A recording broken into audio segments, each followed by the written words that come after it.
She was told to move to the back of the plane, until she calmly pulled out her FAA badge, and the entire flight went silent. You won't believe what happened next. But everything about this flight was about to take a massive twist that no one on board could have imagined. Before we dive into this powerful true story, take a second to subscribe and like, because every click helps real stories like this reach more people who need to hear them. Now, let's get into what really happened on that flight. The airport was alive that morning. Rolling suitcases echoed across polished floors, and flight announcements overlapped in the air like static.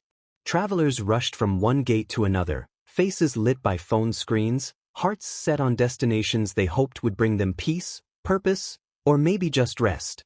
Among them was Aaliyah Monroe, a 34-year-old aviation safety inspector with the Federal Aviation Administration. Calm, poised, and focused, she was the kind of woman who drew quiet respect without saying a word. To strangers, she was just another business traveler from Atlanta. But behind that quiet confidence was a woman who had climbed through barriers few ever see, and fewer survive. For Aaliyah, professionalism wasn't just part of her job, it was armor. That morning, she was flying to Seattle, Washington, for what should have been a routine FAA inspection. She'd done it dozens of times before, but this flight would change everything.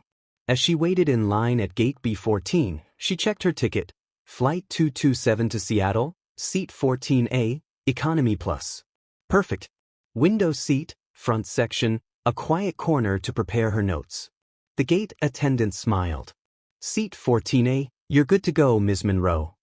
Aaliyah smiled back, thank you. She walked down the jet bridge, suitcase in one hand, coffee in the other. The metallic echo of her steps was steady, confident. But the closer she got to the plane door, the stronger that strange feeling became.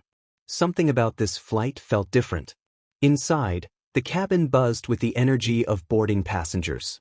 Flight attendants greeted travelers with well-practiced smiles. Good morning, welcome aboard. Right this way. Then came Rebecca, a senior flight attendant in her mid-40s.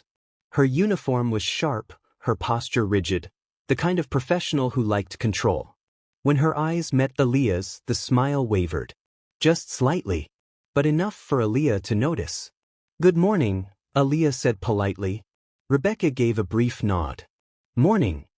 Aaliyah moved past her, found row 14, and placed her carry-on overhead. She settled into her seat, window side, seatbelt clicked, calm. But a few moments later, Rebecca approached, holding a small tablet in her hand.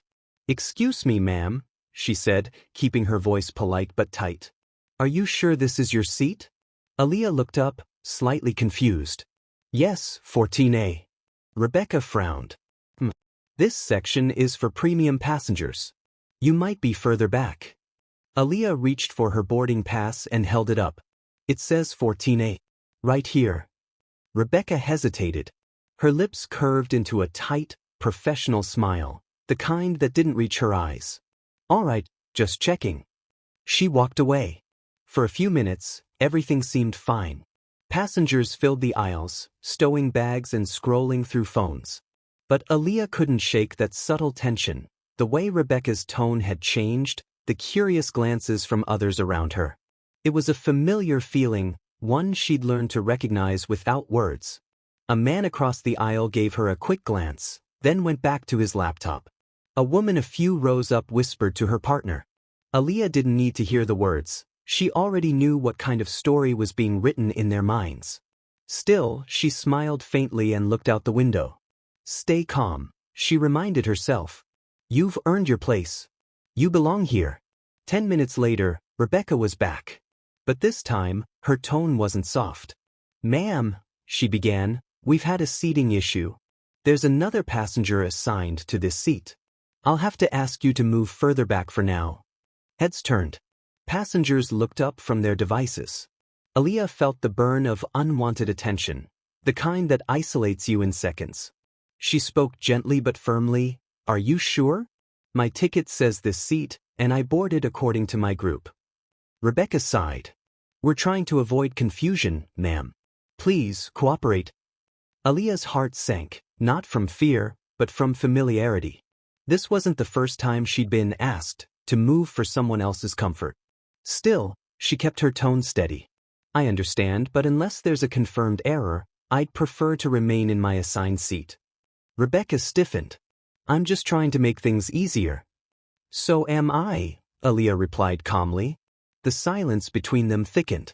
The flight attendant looked at her, truly looked at her, and for a second, seemed unsure what to do next. Finally, she gave a clipped nod and walked away.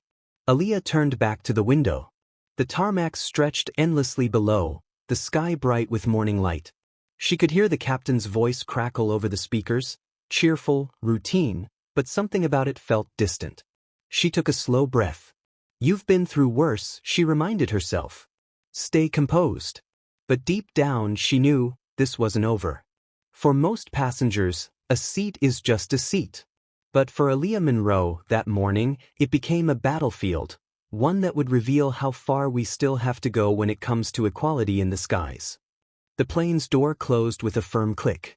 The hum of the engines built beneath the cabin floor. Seat belts clicked, air vents hissed, and the flight attendants began their final checks. But Aaliyah Monroe could still feel eyes on her. From the corner of her vision, she saw Rebecca, the same flight attendant, whispering with another crew member near the galley. Their glances kept returning to her row. Their body language said everything their words hadn't. Aaliyah straightened in her seat, pretending to adjust her jacket. Inside, her pulse slowed, that quiet rhythm she'd learned to master when control was slipping out of her hands. Rebecca approached again, her expression tight. "Ma'am," she said louder this time, "I'm sorry, but I'll need you to move. This row is confirmed for another passenger who paid for an upgrade." The surrounding passengers looked up. The energy in the cabin shifted. Phones paused mid-scroll. Conversations stopped. Aaliyah met her eyes, calm but unflinching. "I've already shown you my ticket. It says seat 14A. I'm where I belong." Rebecca's voice sharpened. "I understand, but there seems to be a mistake. We can get this cleared up if you just move for now." "For now," Aaliyah repeated. "Until when? Until the person you prefer gets comfortable?" The murmur spread across the cabin. A man 2 rows back whispered to his seatmate, "She's not moving?" Rebecca's polite mask faltered. "Ma'am, I'm asking you nicely." "And I'm responding respectfully," Aaliyah replied. "There's no mistake here. I boarded according to my assigned seat. You can verify with the gate agent if needed." Rebecca hesitated. That wasn't the answer she expected. Another flight attendant, Mark, walked over. His tone was gentler. "Ma'am, we just need to resolve a quick issue before we take off. Could you please stand for a moment?" Aaliyah sighed softly, her patience wearing thin. "Sir, I've complied with every procedure. If there's an issue, please bring the manifest. I'll wait." Rebecca's expression hardened. This isn't about procedure, it's about cooperation. The word hung in the air like a warning. Cooperation. A word too often used to mask submission, especially when the request has nothing to do with fairness. Aaliyah's hands rested on her lap, still steady. "You're asking me to give up a seat that belongs to me. I'm cooperating by staying calm. What more would you like me to do?" Rebecca exhaled sharply. "All right, that's it. If you refuse to move, I'll have to involve the captain." The nearby passengers shifted uncomfortably. Some avoided eye contact. Others leaned in, eager for the drama. A mother held her child a little closer. A man in business class half smirked and muttered, "Just move already." Aaliyah turned toward the aisle, her voice clear but composed. "I'm not moving because there's no valid reason for me to. You can bring the captain." Rebecca stiffened and walked briskly toward the cockpit. The cabin murmured louder now, whispers and speculation. Moments like this feel endless. When your dignity becomes a spectacle, and strangers turn your existence into entertainment. Minutes passed. The plane still hadn't left the gate. The tension was visible now, flight attendants moving briskly, eyes avoiding hers.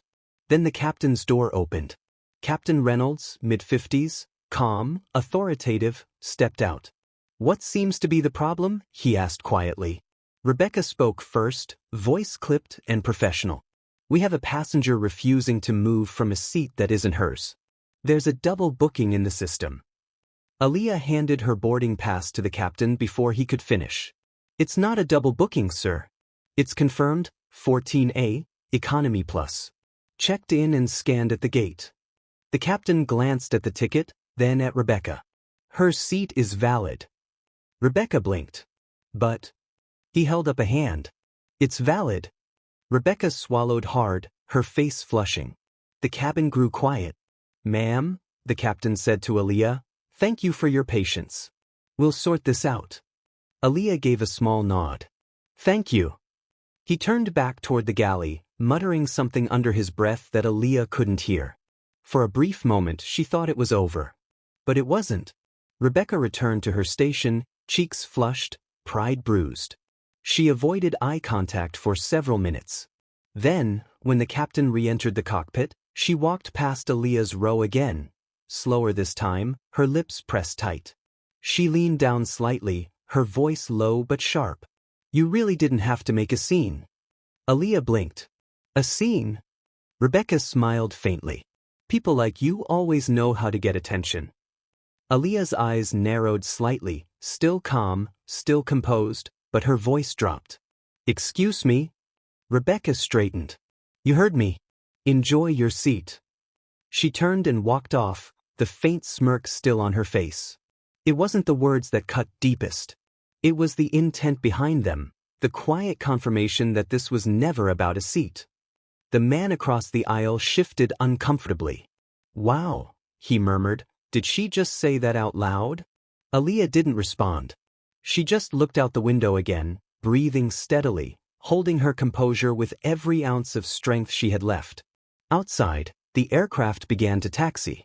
The pilot's voice returned over the intercom, cheerful again. Flight 227 now preparing for departure. But inside, the cabin was anything but calm. Rebecca stood at the front, going through safety procedures, her voice even but her tone sharp whenever she glanced toward Aaliyah's row. Aaliyah watched in silence, professionalism meeting prejudice, composure meeting quiet cruelty. And then, as the engines roared to life, a new passenger, a man in a suit, stepped from first class into the aisle. He looked directly at Rebecca. Excuse me, he said, this is the woman you said was in my seat? Rebecca froze. The man glanced at Aaliyah, then at his boarding pass. This says 14C, not 14A. A ripple of realization moved through the cabin. The mistake was hers, clear as day. Rebecca's voice faltered. Oh, my apologies. I must have misread the manifest. The man shrugged and sat down beside Aaliyah. All good, he said with an awkward laugh. Guess that clears it up. But for Aaliyah, nothing about it felt cleared. Apologies fix paperwork. But they don't erase the stares, the whispers, or the feeling of being singled out for simply existing where you belong. Rebecca returned to the front, avoiding eye contact. The rest of the cabin returned to its quiet rhythm, but the silence now carried a different kind of tension. Aaliyah closed her eyes, exhaling softly. The engines roared. The plane began to lift. For a few minutes, she allowed herself to believe that maybe, finally, it was over. But halfway through the flight, when the seatbelt signs went off, Rebecca returned once more. Her expression was neutral, but her tone carried ice. Ma'am, she said, the captain would like a word with you after we land. Aaliyah looked up slowly. About what? Rebecca smiled faintly. I'm sure he'll explain. And just like that, the confrontation that began in whispers was about to become official. What started as an insult was about to turn into something far bigger and far more public. Cruising altitude. Somewhere between the clouds and control, silence turned into pressure. The passengers relaxed, trays lowered, screens flickering with half-watched movies, but Aaliyah Monroe could feel the weight in the air. Every few minutes, she caught Rebecca's eyes drifting toward her. Then came the announcement. Ladies and gentlemen, we'll begin in-flight beverage service shortly. Rebecca's voice was sweet now, professional again, but something in it still carried friction. Aaliyah unclipped her seatbelt, leaned back, and tried to breathe. But that calm didn't last long. Rebecca rolled her cart down the aisle, smiling politely at every passenger, until she reached row 14. Would you like something to drink? She asked flatly. Aaliyah's tone was measured. Water, please. Rebecca poured it slowly, her movements deliberate, too deliberate, and as she passed the cup, a splash of cold water fell across Aaliyah's hand and sleeve. A gasp rippled through the nearby rows. Oh my! Rebecca exclaimed, fake apologetic. I'm so sorry, must have slipped. Aaliyah's jaw tightened. She dabbed at the spill with a napkin, her voice calm but firm. That didn't look like an accident. Rebecca blinked, feigning surprise. Excuse me? You heard me, Aaliyah replied quietly. The woman in the next seat looked up, eyes darting between them. Miss, I saw that, she whispered. Rebecca straightened, voice sharpening again. Ma'am, if you're going to accuse me of something, I'll need you to calm down. I am calm, Aaliyah said. But what you're doing isn't right. The exchange drew attention. Phones came out. A teenager across the aisle started recording under his jacket.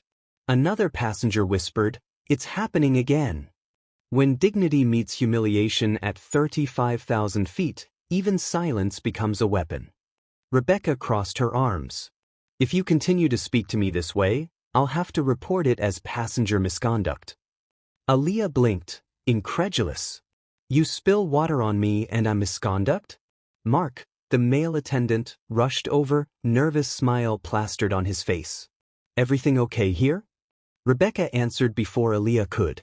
Yes, just another misunderstanding. She's becoming agitated. Aaliyah turned toward him.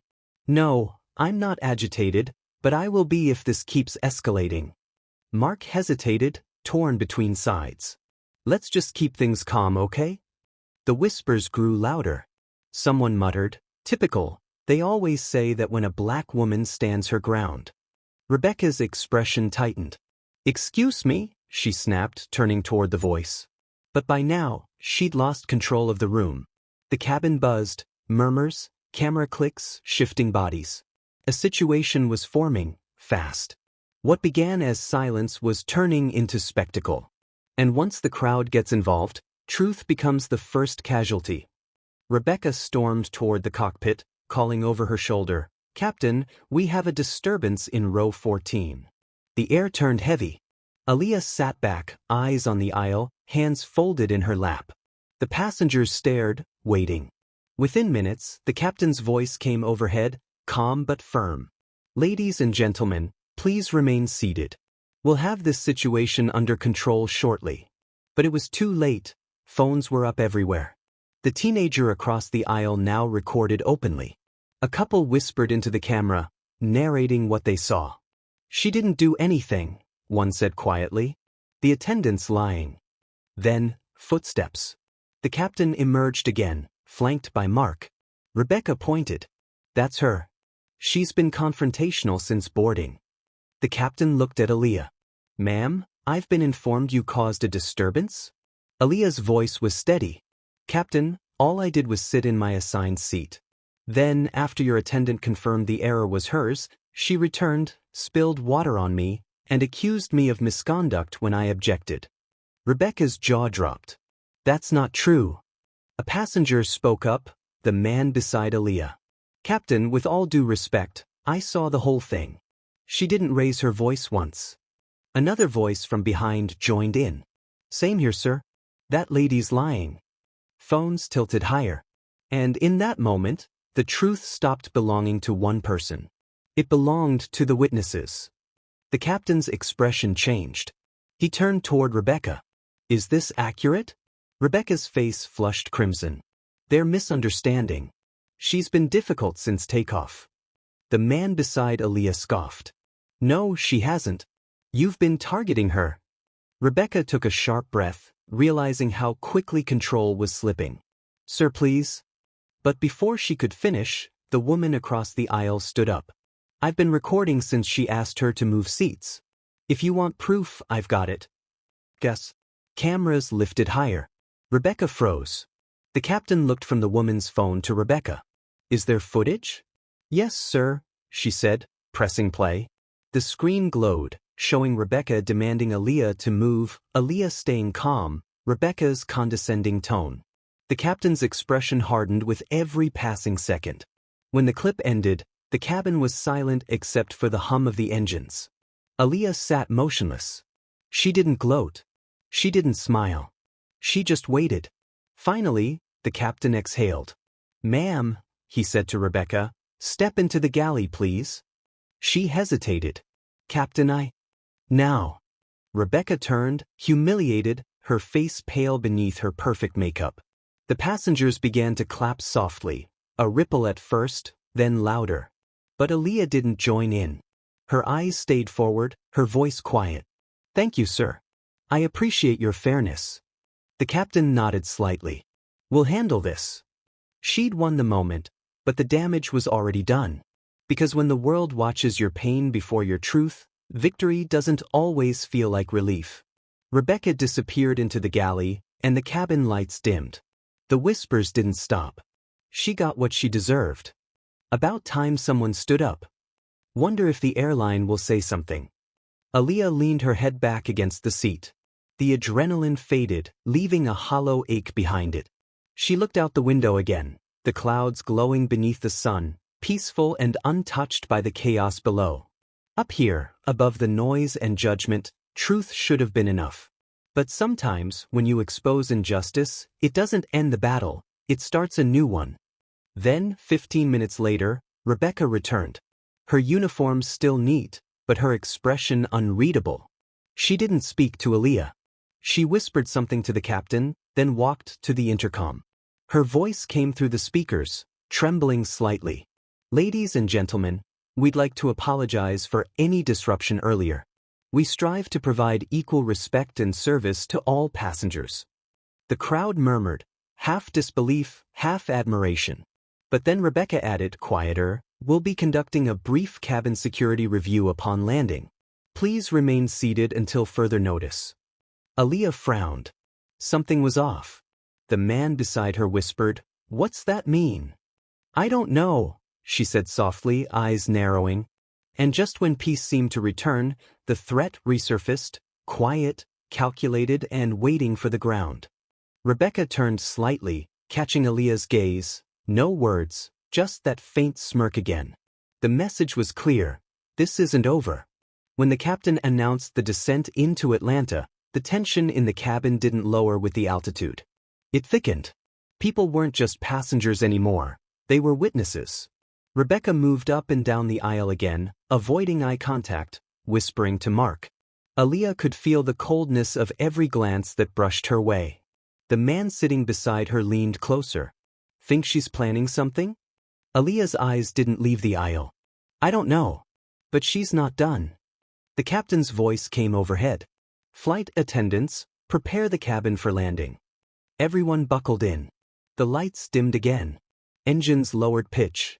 The city lights of Atlanta shimmered below, bright, alive, and waiting. But not all landings mean safety. Sometimes, the ground only makes the fall harder. The wheels touched down with a heavy thud. The passengers exhaled, some relieved, some restless. But Aaliyah noticed something different. Through the small window, flashing blue and yellow lights glowed against the tarmac. 2 airport security vehicles waited beside the jet bridge. The man beside her whispered, "Oh no, are they for you?" Aaliyah didn't answer. Her stomach tightened. Rebecca's voice crackled through the intercom.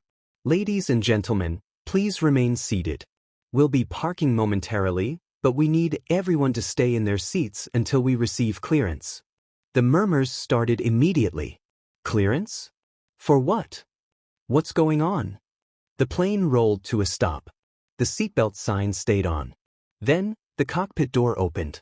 The captain stepped out, followed by a man in a Navy airport security uniform. They walked straight down the aisle. It wasn't just humiliation anymore. It was escalation. Rebecca stood waiting in the galley, arms folded. "There she is," she said, pointing. "Row 14. She refused crew instructions and created a disturbance." The officer looked toward Aaliyah. Calm eyes. Neutral expression. "Ma'am, can we have a word with you outside the plane?" The entire cabin fell silent. The man beside Aaliyah spoke up again. "Officer, that's not fair. She didn't do anything." Another passenger added, "We've got it all on video." Phones came out again. The officer raised his hand. "Please, everyone, stay seated." Aaliyah inhaled deeply. "Of course, officer. I'll cooperate." She stood slowly, grabbed her carry-on, and turned toward Rebecca. Their eyes met, fire and ice. Rebecca's smirk returned. "You'll need to come with them." Aaliyah didn't respond. She just whispered, "You sure you want to do this?" The officer led her down the aisle. Dozens of eyes followed. Some passengers whispered words of support, others just stared in disbelief. Every step toward the door felt like another inch of dignity being stripped away, not by justice, but by perception. At the end of the jet bridge, 2 airport security officers waited. A manager from the airline joined them, clipboard in hand. "Ma'am," the manager began, "we received a report that you were verbally aggressive toward a flight attendant and refused to comply with seat instructions." Aaliyah tilted her head, calm but firm. "That's not what happened. And I have witnesses, plenty of them."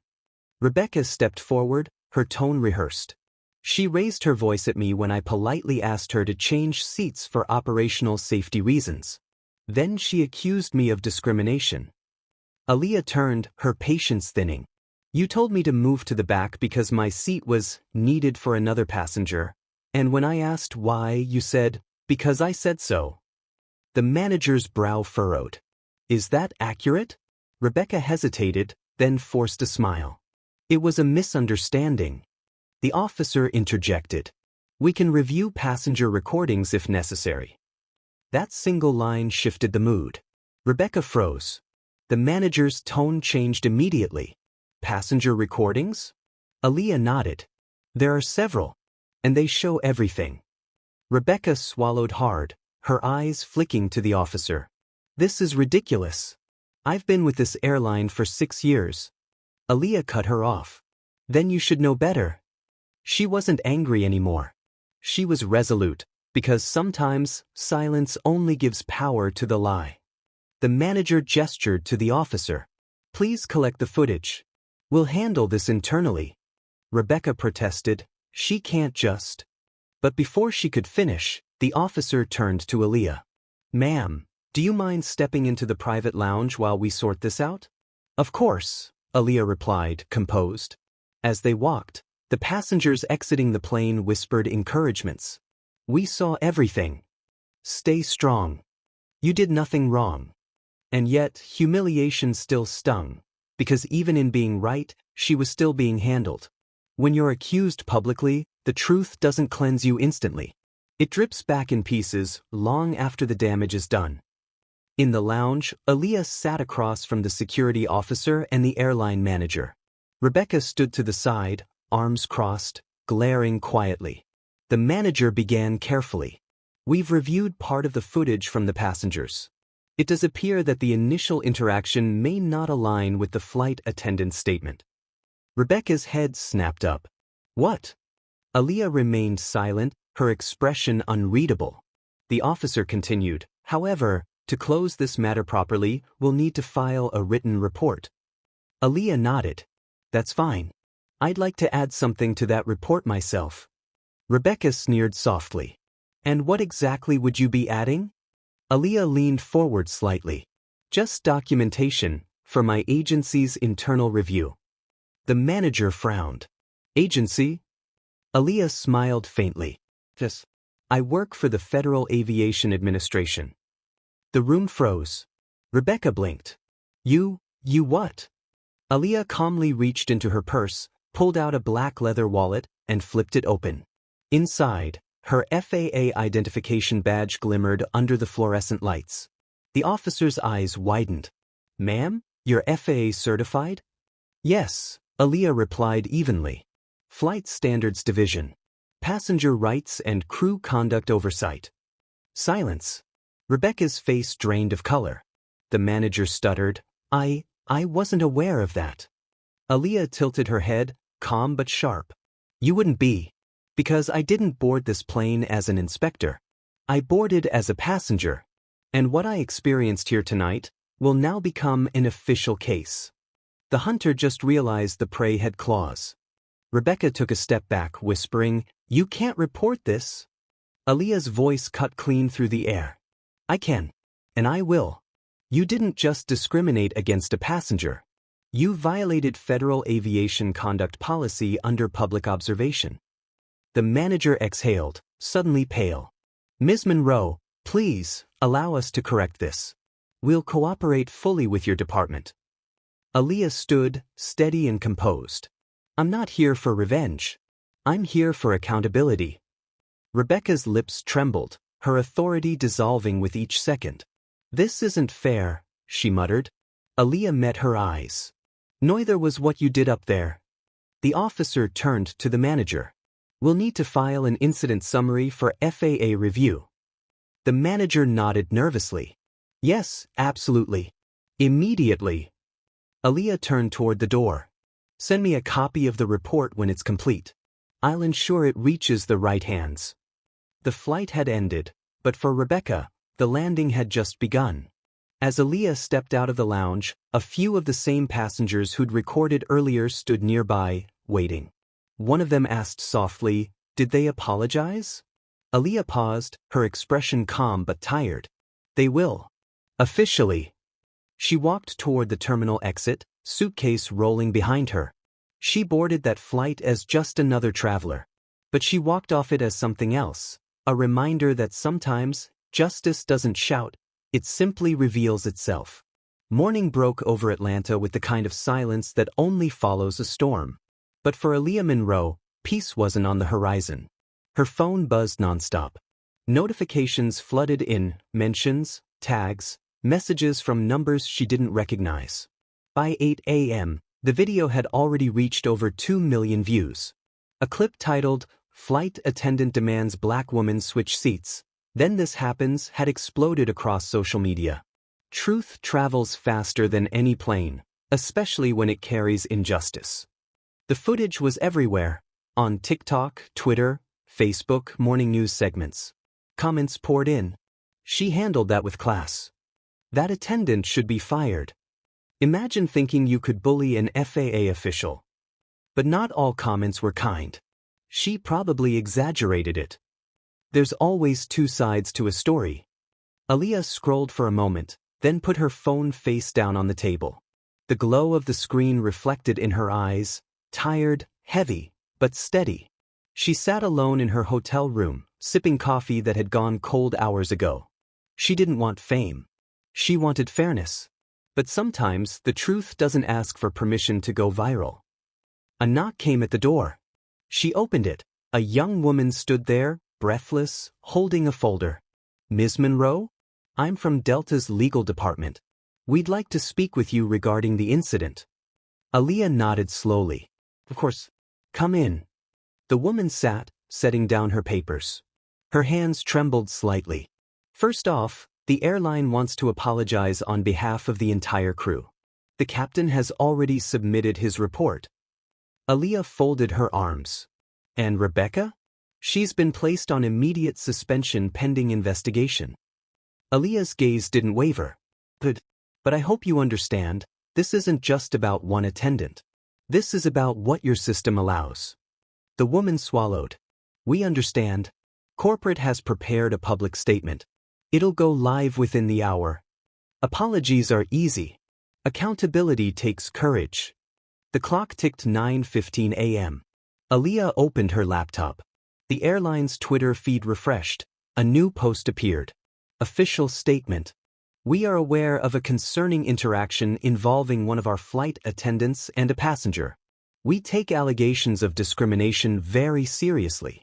The employee has been placed on administrative leave pending a full review. We extend our sincere apology to the passenger affected." Within minutes, thousands of replies flooded in. "This isn't enough. We need more than words. The FAA needs to step in." And they did. By noon, the FAA's Communications Division released their own brief. "We are aware of a video circulating involving one of our inspectors. The agency is conducting an internal review of the incident in coordination with the airline." The headlines began. CNN, "FAA investigator faces discrimination mid-flight, airline responds." NBC, Flight attendants suspended after viral video sparks national outrage. The story had escaped the cabin. Now it was flying without wings, across homes, headlines, and hearts. That afternoon, Aaliyah sat in a conference room at FAA's Atlanta field office. Her supervisor, Mr. Hawkins, entered, his face grim. "You've started a storm, Monroe," he said quietly. Aaliyah met his eyes. "I didn't mean to." He sighed. "I know. But you handled it with professionalism. Washington wants a briefing. This case, it's going national." She nodded, her voice steady. "Then let's make it count." She wasn't chasing spotlight. But sometimes, the light finds you, especially when you've been walking through the dark long enough. Later that evening, a live press conference aired from the airline's headquarters. The CEO stood behind a podium, cameras flashing. "We sincerely apologize to Ms. Aaliyah Monroe. What occurred on Flight 482 was unacceptable and does not reflect our values. We are implementing new anti-discrimination and cultural sensitivity training across all crew teams effective immediately." It sounded rehearsed, corporate, clean, emotionless. But the crowd didn't buy it. Reporters shouted questions. Has the attendant been terminated? Was race a factor in her treatment? Did you know she was an FAA official? The CEO dodged most of them. "We are cooperating fully with federal authorities," he said. They didn't realize that the woman they tried to silence had already become a movement. Across social media, hashtags trended. Hashtag flying all black. Hashtag Aaliyah Monroe. Hashtag accountability in the air. Influencers and journalists dissected the footage frame by frame. Advocacy groups called for broader reviews of racial bias in the airline industry. Even politicians weighed in. One senator tweeted, "Every passenger deserves dignity. No exceptions. The FAA should ensure incidents like this never happen again." By nightfall, Aaliyah's name was everywhere. Friends texted her congratulations. Strangers sent support. But she didn't feel victorious, she felt exposed. Being seen isn't always the same as being understood. And sometimes, justice feels heavier than injustice, because it reminds you of how long you carried the weight alone. Her phone rang again, an unknown number. She hesitated, then answered. "Ms. Monroe," a voice said. "This is Rebecca." The pause. Aaliyah froze. "I don't expect forgiveness," Rebecca continued, voice trembling. "But I needed to say, I didn't realize what I was doing. I was having a bad day and Aaliyah cut in softly. "You thought I'd let it slide." Rebecca's silence was long. "I'm sorry. Truly. They're investigating me. I didn't mean for it to go that far." Aaliyah stared out the hotel window, the city lights glittering like fractured glass. "You didn't mean for it to go viral," she said quietly.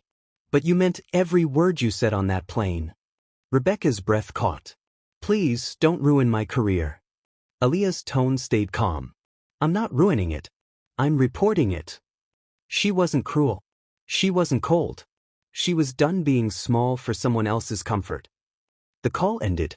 Aaliyah sat in silence, the phone still in her hand. Moments later, a news alert pinged across her screen. Airline faces FAA investigation following passenger rights violation claim. Her eyes narrowed. The image beneath the headline showed her face, still from the viral video, calm under pressure. She hadn't asked to become the face of change. But fate rarely asks for permission. Suddenly, her phone rang again. This time, her supervisor. "Aaliyah," he said urgently, "the FAA board wants you in Washington by morning. They're calling for a formal inquiry, not just into the airline, but the entire flight crew." She blinked. "Already?" "Yes," he replied. "And they want you to testify." Aaliyah looked out the window again, eyes reflecting the skyline.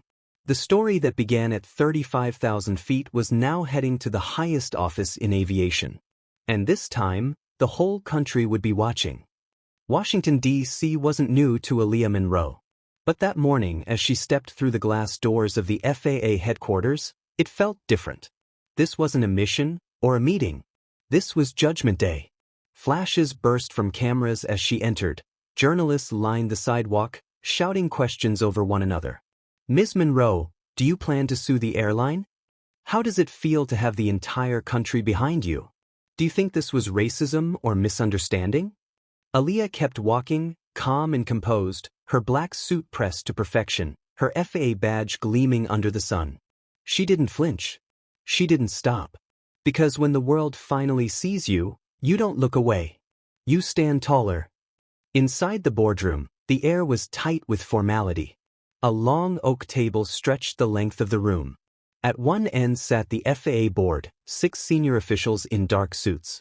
At the other, the airline's defense team, flanked by their lead counsel, Evelyn Hart, a woman with cold precision in her eyes. Cameras were not allowed inside. But the weight of the world's gaze lingered, invisible and heavy. The chairperson, Administrator Kelly, cleared her throat. Ms. Monroe, she said, thank you for appearing on such short notice. Please be seated. Aaliyah nodded and sat. Her palms rested lightly on the table, her composure unbroken. Kelly continued, we're here to review the conduct of Flight 482's crew and determine whether regulatory or disciplinary actions are warranted. We also recognize this incident has drawn national attention regarding potential bias in air service. This wasn't just a hearing. It was a mirror held up to an entire system. Evelyn Hart stood, smooth and unshaken. With respect, she began, our client, the airline, acknowledges the unfortunate misunderstanding. However, we maintain this was not discrimination. It was a procedural issue concerning seating assignments. Ms. Monroe's status as an FAA employee was unknown to the crew. A ripple passed through the board. Aaliyah didn't move. She simply said, may I respond? Kelly gestured. You may. Aaliyah stood, her voice clear, calm, but cutting through the air like a blade. Procedural issue? The only procedure that took place was humiliation. I was told to move from my assigned seat, in front of passengers, after being singled out for no reason. I complied respectfully until it became clear that compliance was the expectation, not for order, but for comfort. Evelyn interjected, Ms. Monroe, are you implying racial bias? I'm not implying, Aaliyah interrupted gently. I'm confirming what every black traveler has felt at least once, that sometimes your presence is treated like an error that needs correcting. The room fell silent. She wasn't shouting. She didn't need to. The truth has its own volume. Evelyn shifted, regrouping. The flight attendant involved has expressed remorse. She's cooperated fully.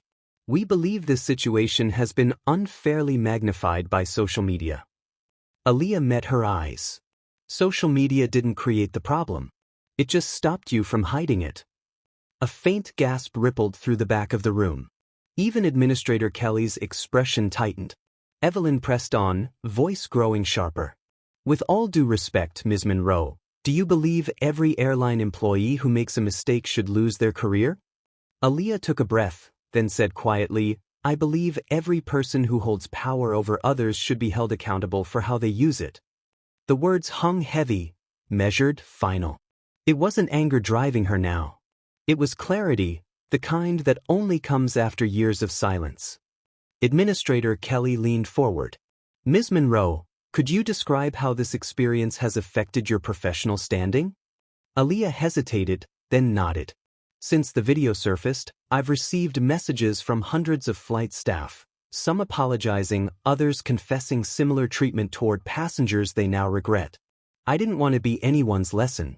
But here we are. Kelly's gaze softened slightly. And what outcome do you seek? Aaliyah paused, her voice lowering. Change. Not suspension, not statements. Real, structural change. Crew training, oversight, accountability. The sky shouldn't discriminate. She wasn't speaking for herself anymore. She was speaking for everyone who'd been told to move without being told why. Evelyn smirked faintly, sensing the moment shift. Your passion is noted, Ms. Monroe. But let's not pretend this isn't about publicity. You've gained millions of followers since this incident.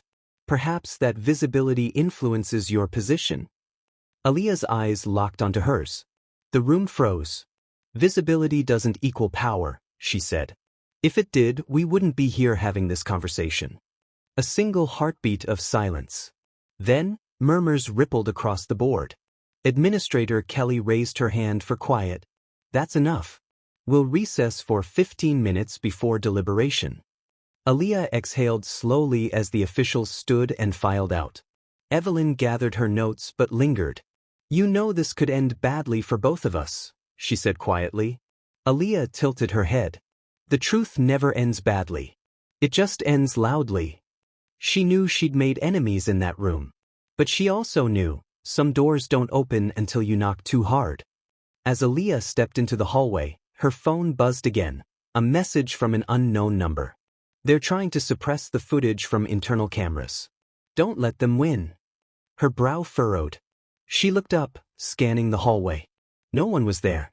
She tucked her phone away, her pulse rising. Something was off. Minutes later, Administrator Kelly called everyone back in. The boardroom felt heavier now, quieter, more deliberate. Kelly's tone had changed too. Before we proceed, we've received new evidence from an anonymous FAA internal source. It appears to be flight camera footage from inside cabin B. Evelyn's face drained of color. That footage is proprietary. Kelly cut her off. And it shows a portion of the interaction that contradicts the crew's written statements. The walls that protected the system were beginning to crack. The screen lit up. Everyone turned to watch. The video played silently, Rebecca's face, frustrated, condescending. Aaliyah's calm, polite tone. The refusal. The escalation. And then, the exact moment Rebecca snapped. You people always make it difficult. A sharp intake of breath echoed through the room. Evelyn's jaw clenched. That clip could be edited. Kelly raised a hand. It isn't. The metadata checks out. It's original. All eyes turned toward Aaliyah, but she didn't move. Truth doesn't need defending. It defends itself. Kelly leaned forward, voice low but firm. This changes everything. Ms. Monroe will reconvene with the Department of Transportation tomorrow morning. The secretary herself wants this file. Evelyn's voice cracked slightly. You can't be serious. But the gavel struck. The hearing is adjourned. Aaliyah rose slowly, her face unreadable. The entire room watched her, half in awe, half in fear. She didn't just expose a lie. She'd forced a system to look in the mirror. But she didn't yet know, someone powerful was already trying to make that mirror disappear. Night fell over Washington like a heavy curtain. The FAA headquarters stood quiet, its windows glowing faintly against the black sky. But inside, nothing was still. The leaked cabin footage had changed everything. And now, powerful people were panicking. Down a long marble hallway, Administrator Kelly stood by her office window, phone pressed to her ear. Yes, Senator, I understand, she said softly. But this isn't just an internal review anymore. The footage is out there. If we suppress it now, it'll destroy public trust entirely. The pause. Her eyes narrowed. With respect, sir, we are not in the business of protecting airlines. We protect airspace and the people in it. She hung up slowly, exhaling. But the pressure wasn't stopping. It was building, like turbulence before a storm. Across the city, in a quiet hotel room, Aaliyah Monroe sat at the edge of her bed, staring at her phone. Hundreds of unread messages flooded her inbox. Reporters, lawyers, FAA colleagues, strangers. One stood out, a private email from an address she didn't recognize. Ms. Monroe, for your safety and career, we strongly advise you not to release or discuss the footage further. There are security implications you may not understand. Federal Counsel, Transportation Liaison Office. Aaliyah read it twice. Then she whispered, security implications, or silence tactics?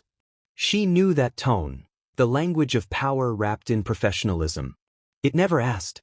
It warned. Her phone buzzed again. This time, a call from Marcus, the journalist who'd broken her story weeks earlier. Aaliyah, it's bad. His voice came through urgent. They're trying to spin this as an internal misunderstanding. The airline just issued a statement saying the footage was unauthorized, illegally obtained, and potentially misleading. Aaliyah frowned. They're lying again. "Oh, it gets worse," Marcus said. "3 networks just pulled your interview. I'm being told the airline's legal team contacted their corporate sponsors. This is coordinated. They want this buried before sunrise." Aaliyah stood, pacing. "So, they'd rather silence it than fix it." "That's how this game works," Marcus replied. "You either play quiet, or play loud enough they can't turn the volume down." She'd always believed truth could stand on its own. But tonight, she realized truth needed defenders, and sometimes warriors. Outside her window, Washington's streets glowed with red tail lights. The Capitol dome shimmered faintly in the distance, the symbol of law and liberty. And yet, she'd never felt more surrounded. The next morning, Aaliyah walked into the FAA building to find her badge access temporarily suspended. A receptionist looked at her nervously. "Ms. Monroe, there's been an update to your clearance. You'll need to speak with Internal Affairs." Aaliyah's heartbeat spiked. "Update? Since when?" "Since 7 a.m., ma'am." The message was clear: she'd crossed an invisible line. And someone wanted her out of the cockpit. She met with Agent Rowe, an FAA internal investigator. Rowe was polite, calculated, too careful with his words. "Ms. Monroe, your temporary suspension is procedural while we review data access irregularities related to the leaked footage." Aaliyah's jaw tightened. "I didn't leak anything." Rowe nodded. "That may be. But the source used an FAA device. Until that's verified, protocol requires precaution." She leaned forward, voice low. "Protocol or pressure?" He paused, then said quietly, "Between us, there are people higher up who don't want this case in the headlines anymore. My advice? Step back. Let it fade." Aaliyah stared at him, her expression unreadable. "If I step back, it all fades." They wanted silence. But silence was exactly how this started. That evening, Marcus met her in a cafe near Union Station. He slid a laptop across the table. "You're not gonna like this," he said. On screen, a document labeled FAA Compliance Statement, Draft. After thorough investigation, no conclusive evidence of racial misconduct was found. The matter is now considered resolved. Aaliyah blinked hard. "This isn't even signed." "Who wrote this?" "Leaked from the airline's PR firm," Marcus said grimly. "They're planning to leak it first, make it look like the FAA cleared them. Once that happens, every outlet will move on." Her hands trembled slightly. "They're rewriting the truth before it's even told." Marcus leaned in. "So, what do you want to do?" She looked down at the screen, her own story being erased before her eyes. And in that moment, she made a choice. Aaliyah's voice was calm but resolute. "We release everything. The footage, the transcripts, the full hearing audio. No edits." Marcus hesitated. "That's risky. You could lose your clearance permanently. Maybe worse." "Then at least I lose it for the right reason," she said. Truth wasn't safe. It never had been. But maybe it could finally be seen. Later that night, she sat alone in her room, typing. Each file, uploaded to an encrypted drive. Each note, written with precision. Her phone buzzed again. A known number. "Last warning. Stand down." She exhaled slowly, staring at the message until her screen dimmed. Then she whispered, "No." She pressed upload. At that exact moment, halfway across the city, the airline's crisis room lit up with red alerts. Inside the boardroom, Evelyn Hart stormed in, holding her phone. "It's live." She posted it herself, unedited. The CO cursed under his breath. "Shut it down. File an injunction. Contact our DC counsel now." Evelyn's voice cracked. "It's too late. It's already on multiple servers. The public's downloading it." The CO slammed his hand on the table. "Then bury her." And just like that, the fight shifted, from truth to survival. Within hours, Aaliyah's name was trending again. Some hailed her courage. Others called her reckless. Cable news anchors debated her motives. And behind closed doors, the FAA board received new orders from above.